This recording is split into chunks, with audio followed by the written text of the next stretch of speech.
Hi again, everybody, and welcome to another edition of the Litter Media Pregame Show. This is Litter Media Game of the Week, of course, is Hillsboro at Chillicothe. I'm Dan Ramey, he's Mike Smith, and we are getting ready to go back to the O. We're there week one for an exciting game. Didn't turn out Chillicothe's favor, but they were right there till the very end, and hopefully we'll see as the conference season gets underway. So odd that so many other leagues, Dan, are 2 or 3 weeks in, but for the FAC, since there's only 6 schools in the conference, they're a little bit later getting started.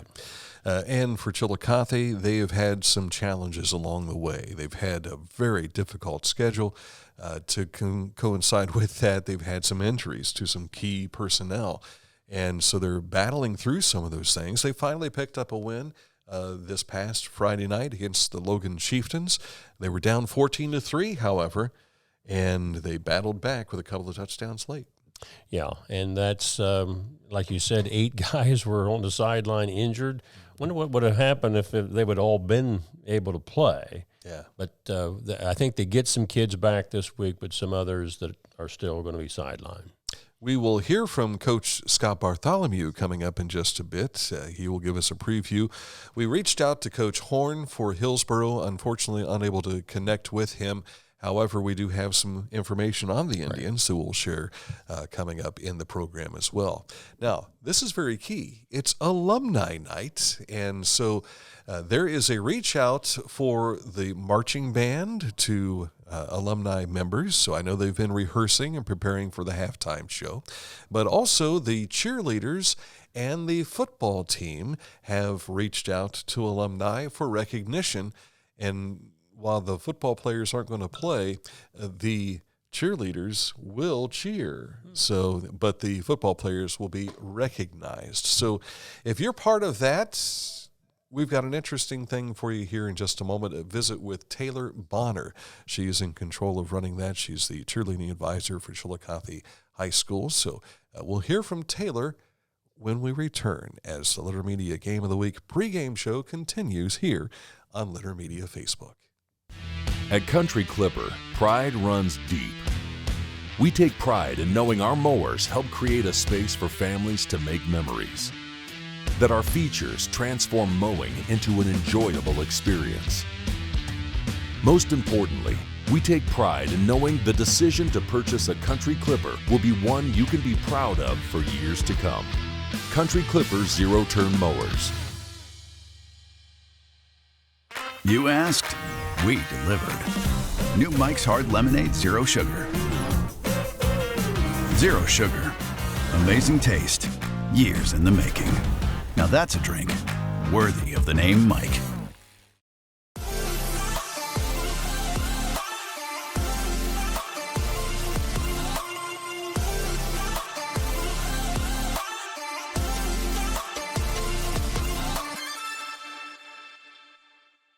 At Rathkamp Financial, we act as your advocate in all wealth matters. We believe in long-term relationships and working to earn your continued trust with our customized investment solutions. Our greatest satisfaction comes from working with clients for many years and helping them realize their dreams.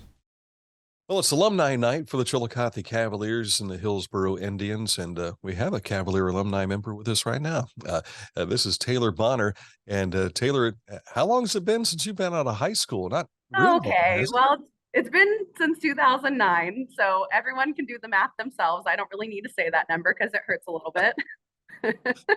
Well, the Bonner name's been involved with Chillicothe athletics for a number of years, and either as athletes or, in your case, a cheerleader as well. You now are heading up the cheerleaders at CHS, and this is how many years for you now? This is year number 2, which feels weird. It feels like it's been a lot longer, but also not that long at the same time. Yeah. It's been really exciting. I've really enjoyed it. Well, at Alumni Night, you are recruiting right now, reaching out to previous cheerleaders that were with the blue and white. And what's your sales pitch? What are you trying to say to them to make them show up Friday night? Well, first of all, I think we're a whole lot of fun. And, once a Cavalier, always a Cavalier. So everyone is always welcome. I get a lot of questions of people who say, oh, well, I didn't cheer all 4 years, or I was only on JV, never varsity. Everyone is welcome. Even if you only cheered one season, we would love to have you out there if you want to be out there and be a part of it with us. It's a fun time. We cheer for the first half of the game. That was something that we kind of reevaluated. Alumni nights in the past, the cheerleaders had only cheered the first quarter, and everyone kind of always left being like, man, I wish I could have done that longer. Because once you are out there and you feel that feeling again of being there on the track, cheering on the team, being surrounded by other people who are having just as much fun as you kind of don't want it to end. So we do it for the first half. And it's a lot of fun, and no experience obviously, but no memory required. Everyone is welcome to just clap along and have a nice time, but you'd be surprised how much muscle memory comes back to you very quickly. I remember back in the early 2000s, Susie Cunningham was bringing back some old cheers from her high school days. And there was Our Chili is Red Hot. Our Chili is Red Hot, which is one of my mom's favorite. Yeah. I am actually a third generation Chillicothe High School cheerleader. Exactly. So through my mom's side, her mom, my mom, and then my sister and I. And my mom loves, hold on, sorry. My lights are on a timer. Those automatic light switches will get us every once in a while. The one downside of being in a fancy new building. My mom loves Our Chili is Red Hot. And actually, my mom can't come to alumni night this year because she's on vacation. And I kind of taunted her and said that we'd be doing Our Chili is Red Hot. Please, to the office. Okay. So yeah, Our Chili is Red Hot. Susie also, there was one that was like, rumble, mumble, tumble, we want to fumble. Rumble, we want to fumble. Yeah. So we unfortunately never allowed, we didn't make that a part of our repertoire when Susie was coaching, but we liked her enthusiasm. Absolutely. A lot of fun, and it brings back great memories. It sure does. You had a number of people last year that participated. We did. We had a lot. We had, I forget last year's oldest year, but we had quite a span. I mean, we had people who had only graduated the year prior all the way to, multiple decades graduated. So it was really cool. I think everyone gets nostalgic in the fall time, no matter if you participated in fall sports or not. I think we all have that like kind of going back to school feeling. So I think it's really fun for people. And that's kind of what homecoming is about, is coming home and coming back to that nostalgic feeling. Facebook has been a great way to get the word out. And Sure. I know Michelle Turon's been doing that with the alumni band, which participate, but you also are looking for football players to not play, but to at least appear and be recognized. Absolutely. Yep. And if they sign up, I'll give their name to the gate workers and they get free admission. So if that's incentive enough, even if you don't want to walk out, I'm not sure. I'll have to ask Newt when it will be. Since it's homecoming game, it won't be at halftime since there's so many halftime festivities. I believe last year we did it between first and second quarter. But even if you don't want to come down and wave, at least get in for free. That's always nice. Who doesn't want to get in for free, right? Right. In order to do so, you need to reach out and contact Taylor to get that done. So what do they need to do? I have a link to a Google Doc to sign up, a Google form. And that link, you can just email me. If you email me at taylor.bonner@ccsd.us, I can set you up. Or it's all over Facebook.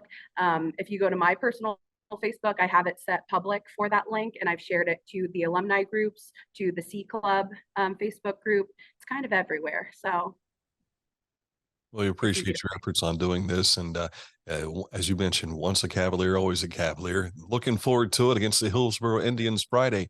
Thank you for your time, Taylor. Thank you.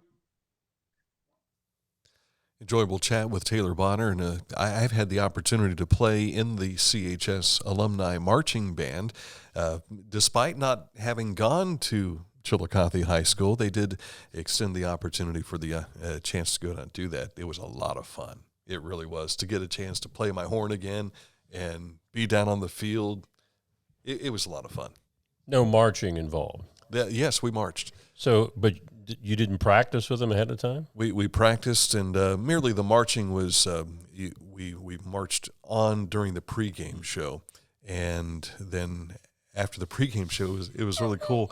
I ran from there up to the press box, set my horn aside, and then at halftime, when we did the halftime break, I said, well, I'll see you later. Turned things over to Pat Highland, and I grabbed the horn and ran back down, and then we walked on to the field with them to play. So I just had this image in my head of Monty Python's race sprint for those with no sense of direction, and you're running in a different.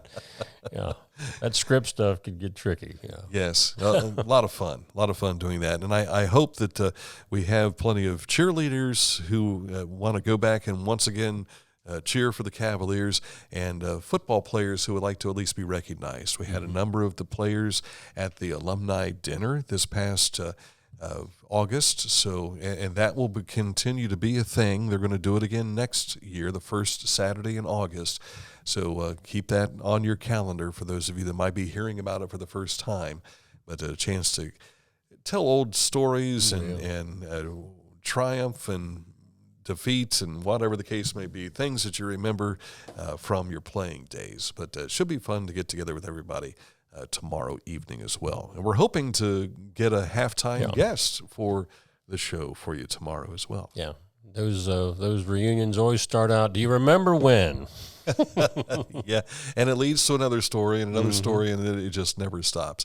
So that is all taking place during the game at Hernstein Field tomorrow. At those of you that are alumni, you remember what it was called, Hernstein Field, but it's now the Obadiah Harris Family Athletic Complex, or the O, to participate in as well.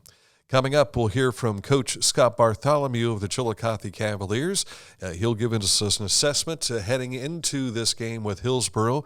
Afterwards, we'll also have our Neil Coleman Insurance Wyandotte Mutual Player of the Week. We'll share that with you in just a moment, and a look into the Hillsboro Indians, all just ahead as we continue with the Litter Media Game of the Week pregame show.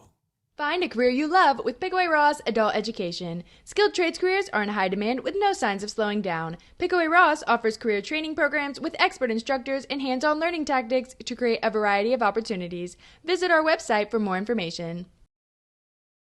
I was looking for a first job. I had been babysitting and decided it was something for a little more permanent. It pays very well. It's convenient. You can make your own schedule with the flexibility. That's something that I like. The people that I work with are great. I wouldn't ask for a better crew or management team to work for.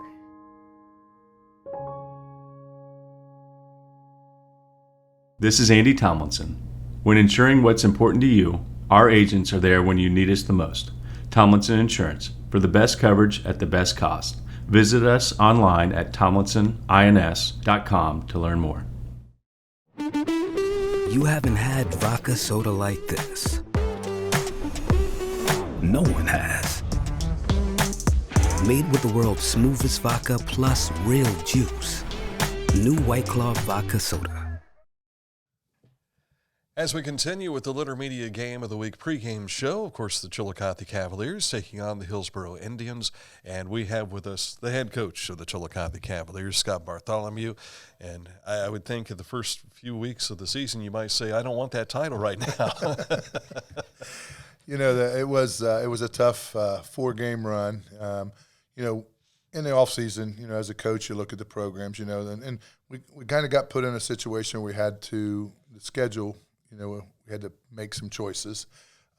St. Charles out of Columbus, we felt that was a game we could compete with, a game that we'd have a chance to win. And, you know, in that game we made a couple mistakes early, you know, and didn't capitalize, and had a touchdown called back in the second half. So we weren't able to win that one. The next 3 games we knew were going to be really, really tough games and hard. And we wanted to compete. We wanted to play hard. I felt it.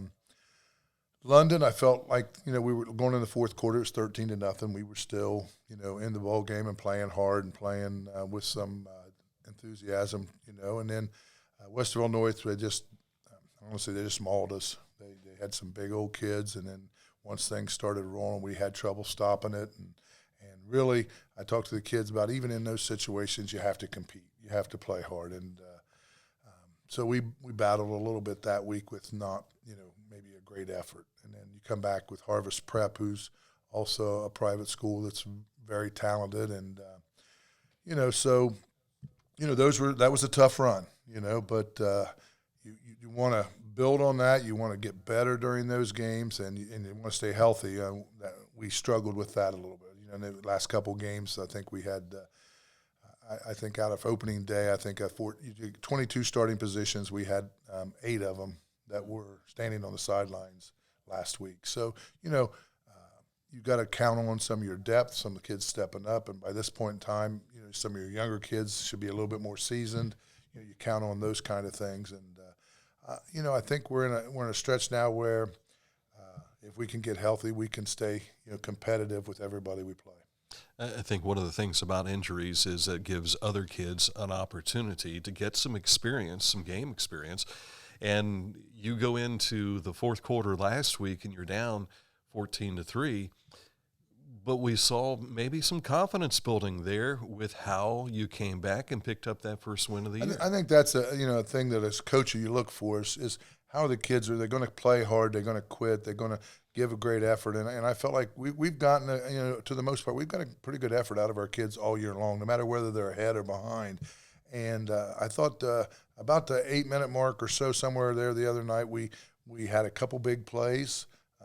We found a play that was giving us some success, and we put a drive together and scored. And it was funny because when that happened, it's kind of like our sidelines changed, the personality of the kids changed, the defense went out, I think, and just was more excited. Got, I think, 3 and out, and got the ball back with a big punt return, and we took it in and scored from there to take the lead. And so it was just a different atmosphere those last 8 minutes. Once they got a little feel good about themselves, I think you've seen a different group of kids. But what was really positive there was that at that point they could have easily just said, hey, we're down 14-3. There's 8 minutes to go. This game's over. And they didn't. They kept fighting and kept clawing. And even when we had an injury at the running back position, that young sophomore came in and did a great job and made some big plays. And, that's kind of what you hope for at this point in the season. Some of those young kids, you're hoping that they're getting to that point where they're believing in themselves and want to make those plays, and you're ready to put them in. Sometimes it's a physically mature, are they ready? Sometimes it's a mentally mature, are they ready? It's easy to look at a kid and say that kid should be playing varsity football, but sometimes there's a lot of things that you don't see behind that scene, whether that kid – are you putting them in a chance to be successful? And that's the key. You try to take some of these good young kids, and you want to make sure that you can put them in a spot where they have a little bit of success, so they feel confident about themselves and the way they play. It also doesn't allow your opponent to prepare for you as easily as they thought, because they don't know what to expect.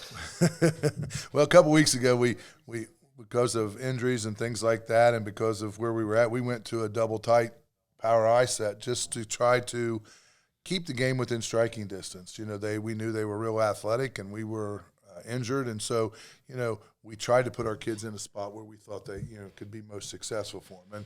And I'll be honest with you, if Hillsboro thinks they know what we're doing, they could just give me a call and let me know, because from day to day, yesterday I went to practice and I had a couple other kids got ruled out. And so, we're still trying to figure out what's best and what we can do. So that's just the way it goes at this point in time. And, it's like I told the kids, it doesn't matter who we put out there.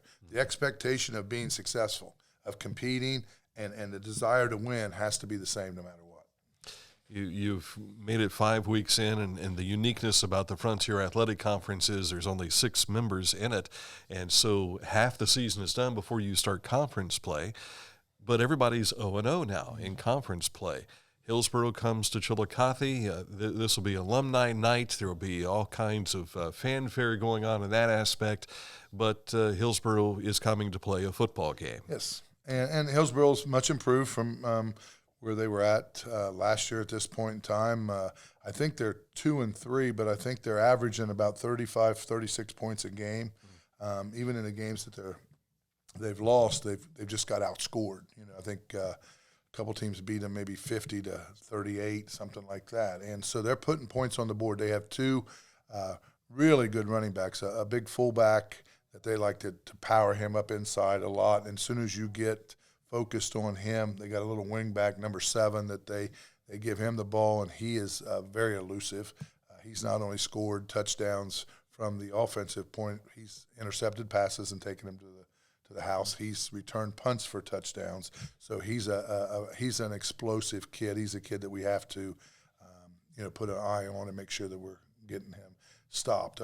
Their passing game, I think they've only maybe thrown in the 2 films we had, they threw 5 passes. So they're not going to line up and try to beat you with the pass. They're going to try to run over you, pound the ball up inside. As soon as you get focused on that, then they're going to give it to the little wing and let him do his thing. So we've got to focus on those 2 kids. And as a coach, you were in a membership long enough against offenses that ran that type, the Ron Hinton days at Amanda Clear Creek, for instance.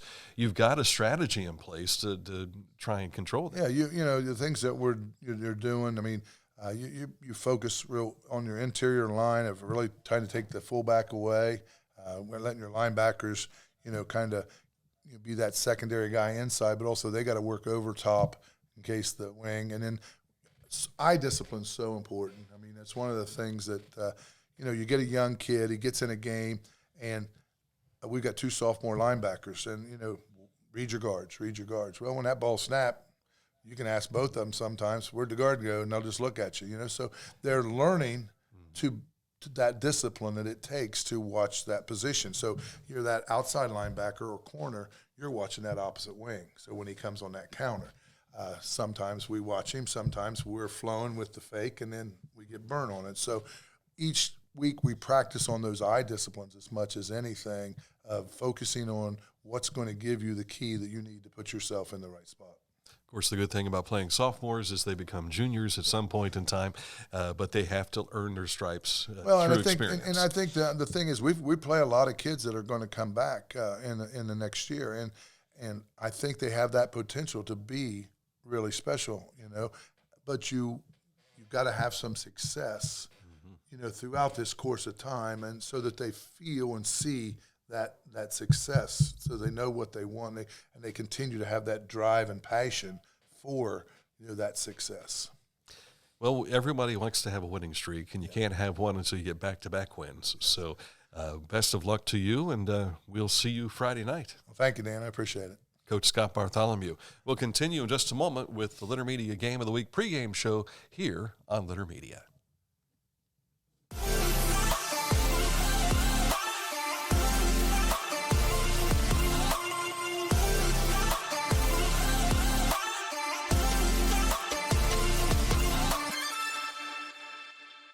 Whenever I first applied for the Archways opportunity, do I have to pay this back? Do I have to do that? Is it a loan? And it's not. It's a scholarship. A goal of mine is to graduate college debt-free. If you're a crew member, you get $2,500 a year, and if you're a manager, you get $3,000. And especially if you're going locally to college, to the branch or something like that, it's really helpful.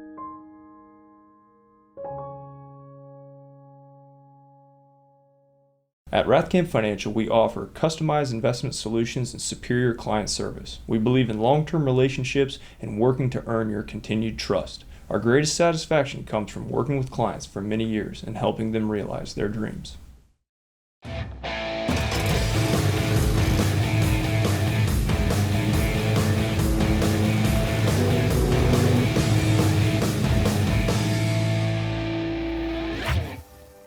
Now that's one fast mower. Take command of your lawn with Dixie Chopper, the world's fastest lawnmower. We are back. I'm sorry, I'm updating our website right now. He's playing solitaire on his phone. No, that was our former boss. Used to do that all the time. I'm updating the Neil Coleman Insurance. Wyandotte Mutual Insurance Player of the Week. So that will be released here as soon as I get done doing that. Shall I talk about Hillsboro then? Yes, please do. The Yes. Cavaliers' opponent, the Hillsboro Indians.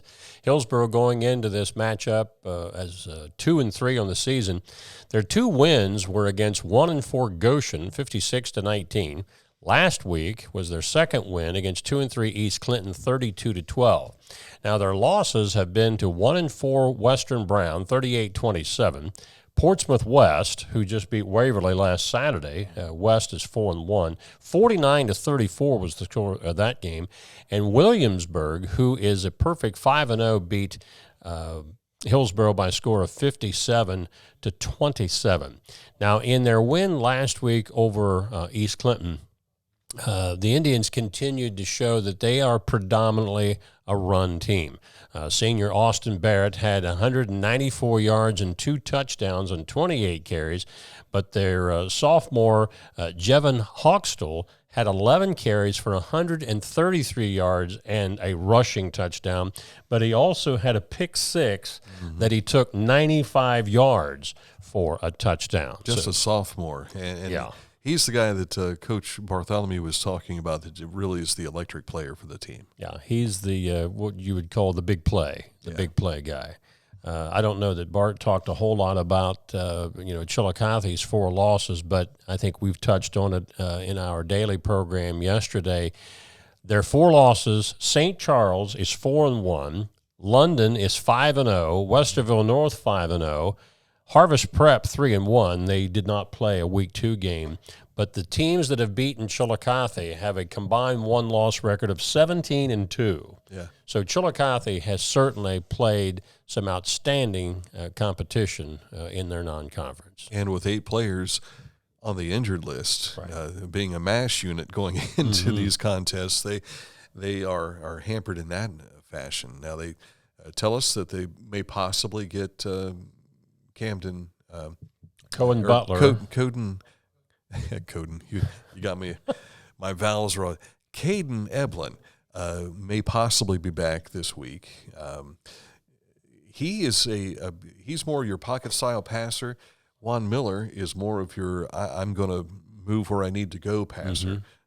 He is a little more mobile, I think, in that respect. So it'll be interesting, and he's a younger kid. So it's interesting to see who will be calling the signals as well. But Butler is one of the go-to receivers that we saw against St. Charles. He was out last week with an injury. Scott was pretty certain that he would be back, but one of their best running backs, Sean Smith, is questionable under concussion protocol. And Miles Lewis, who is very key in the return game as well as defensive back. So you're hampered. You got to lean on those younger kids to come up. And what do they say? You either win with sophomores or you lose with sophomores. Right. But some of these kids may be game time decisions. Their training staff is looking after their health, which is the most important thing.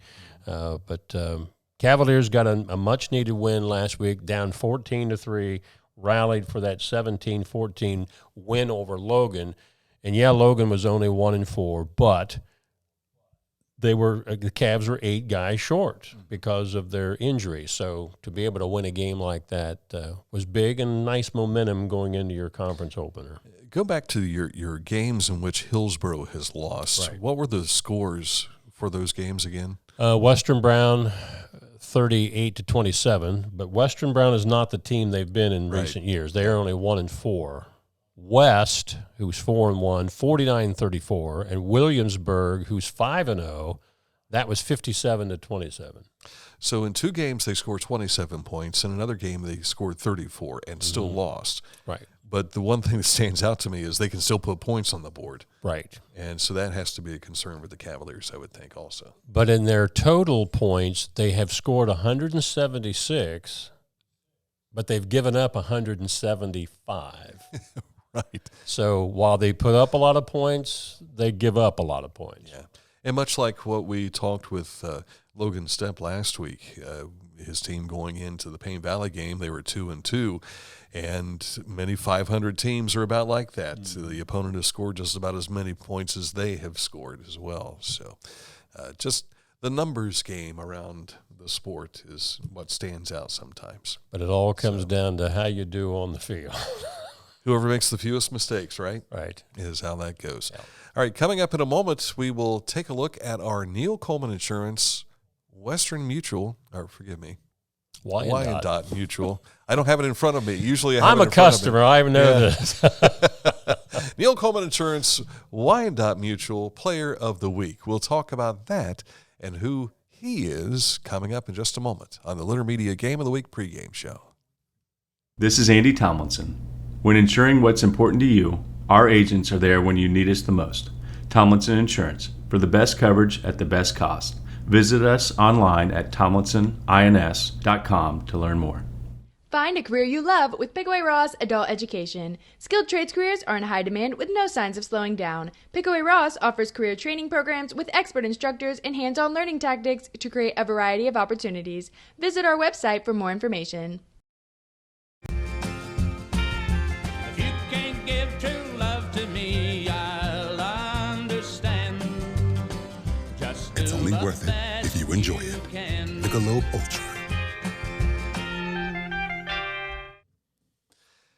And now for our Neil Coleman Insurance, Wyandotte Mutual Insurance Player of the Week. And he is Lucas Haynes from the Uniota Shermans. This kid, he was in the news last week as becoming Ross County's all-time goal scorer at 118. He now has 122 for his career, 62 assists as well. He was the 2022 co-player of the year in the SVC last year. So right now I think he's probably got the nod on becoming the player of the year. Right. Football-wise, though, I reached out to Matt Hoops and I said, hey, can you give me some stats on Lucas, because he is the place kicker for the football team, and I know he has done some punting in the past, but I've not seen Uniota this year to see if he is punting as well. But for his career, he is 60 for 67 on PATs, 9 of 11 on field goals, with the longest being 35 yards. He's 2 for 2 on the field goals this year, longest being 32 yards, and 13 for 14 on PATs. And I asked Coach, I said, how confident are you with him if you need a field goal? And he says from 42 to 45 yards out. So that tells me that if you're playing the Shermans and they get within the 35-yard line, they're going for 3 points at least if you stop them on the first 3 downs. But throw in there, he also was a near state qualifier as a double team mate with Mason Thornsbury last year in boys tennis as well. So he's a well-rounded athlete. I think you call these multi-sport yes. athletes. Yeah. Yes. And so Lucas Haynes is our athlete of the week for our honors. So you can find all of those athletes that have been awarded so far on our website, littermedia.com. You can also make nominations from that website at that page, and let us know who you would like to have as a nominee for the Player of the Week. And if you can send some stats with that, that's very helpful. Yes, and we should also make note that we will have a Player of the Year. So all these nominees, will be keeping that information. We'll try and update them towards December, and then our panel of judges will make a selection for one winner of the year. And that's calendar year 2023. Yes, yes. All right, don't forget tomorrow night, Friday, will be football action, and here on our Facebook page, if we need to use it as a backup. This has been our backup for if things go awry on Litter Media Radio. But we should, I think the last 3 weeks we've had no issues with Litter Media Radio, and looking forward to that. How do you find Litter Media Radio? Well, if you go to our website where I told you about the Players of the Week, it's right next to that on our website. And if you want to take your mobile phone, make sure you get that Live 365 app on there, and then just enter in Litter Media, and bingo, there it is. You know, one of the Payne Valley parents asked me last week, he said, how can I listen to the game tonight? And I told him, I said, well, there's an app. Now, keep in mind, there's a delay. And he says, I'm not worried about that. I've been used to that ever since you guys with the radio station went to the delay. Yeah. But the cool thing about it is when there are halftime shows or pregame commentary, things that are not going on in real-time action out on the field, you can hear that, and you're hearing it live, and you know what it's like. Plus, I noticed last week when I was listening down on the field, if I forgot what I just saw, I got it coming at me in about a minute and 30 seconds, later, yeah. described by one of the best play-by-play men you'll find around, Mike Smith. He's not a play-by-play guy. He has done it before. He's a color man. Yeah. He's the filler in between all Mike's calls to action. He's the jam between the pieces of bread. I'll have to use that one on him tomorrow and see what his reaction will be. Yeah, he'll say, "No, I'm the crunchy variety of peanut butter." He'll hear this before the pregame show starts. Yeah. All right, so that broadcast begins about 6:50, and we'll have this program leading up to that. So when you hear us talking about tomorrow night and Friday night and everything, all and you're listening to it in real time, then remember they're playing on a Friday night. That's correct. At the O. For Mike Smith and for our producer of the show today, Aaron Glandon, I'm Dan Ramey. Thanks for watching the Litter Media Game of the Week pregame show on Litter Media Live.